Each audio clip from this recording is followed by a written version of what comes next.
Who's following the U20s right now? What happens if they win on Friday? I'm playing for all the marbles, man. I'm going to the final. And that's a credit to like guys in this room, to your programs, to the colleges you've come from. It's an absolute credit to what we're trying to achieve. We set a 3-year goal of putting them in the Junior World Championship.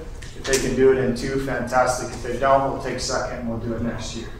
But right now, I got something for you boys. So if you would, go through a little bit of an experiment with me. If you could just close your eyes for me. Imagine you're standing in the tunnel of a stadium and it's full. 72,000 people there. You can hear the music going off. There's fireworks. You hear the chants of USA in the background.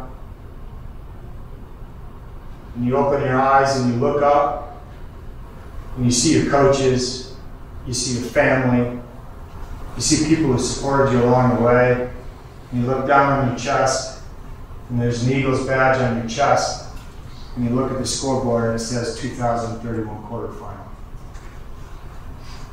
Open your eyes. You want that? Yes, Coach.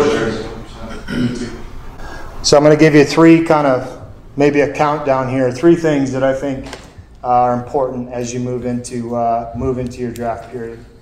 1, it's a 365 thing. Good thing you're writing your notebook. It is a 365-day-a-year job. Right? Manage your profession. Your body is your profession. Your study is your profession. It's what you do. It's not a hobby. It's not a nice to be here. It's not I'm happy I got drafted so I can show my parents. It is a job. It is a 365 a year job. All right? And it's a tough one. All right? So embrace for that.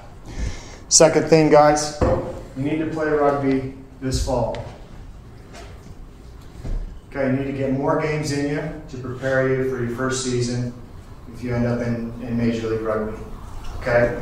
There are lots of competitions. The one I'd encourage you guys to look at is called the ARP. A lot of clubs up and down the East Coast that are taking in professional players, Americans who need minutes, guys preparing to go into the MLR and getting competitive games. You can get 6 to 8 games in there. So I would say play rugby is the most important thing this fall.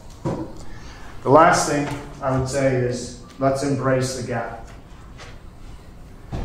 So as a society right now, we have trouble embracing the reality of where we are and how accountable we are to our own performance, all right?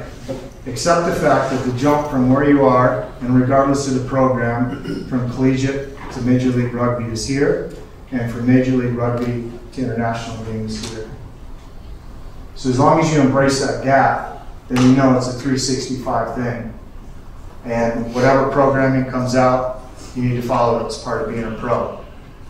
Taking care of yourself, sleeping well, educating yourself on your nutrition and professionalism.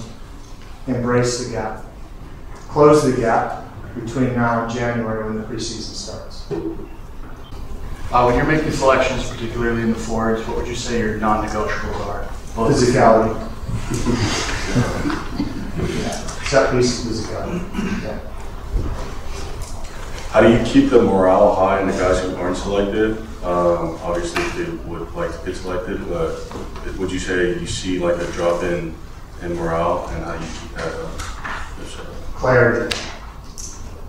Would you guys agree you just want to hear it like it is? And if I got a plan for you, if I tell you what that plan is, you're not selected now, but this is your plan to get you to a point, that's it. If you get to the Eagles, you want to be there, right? So you know that you can only drop your lid for about 12 hours and you got to pick it right back up, get on the plan.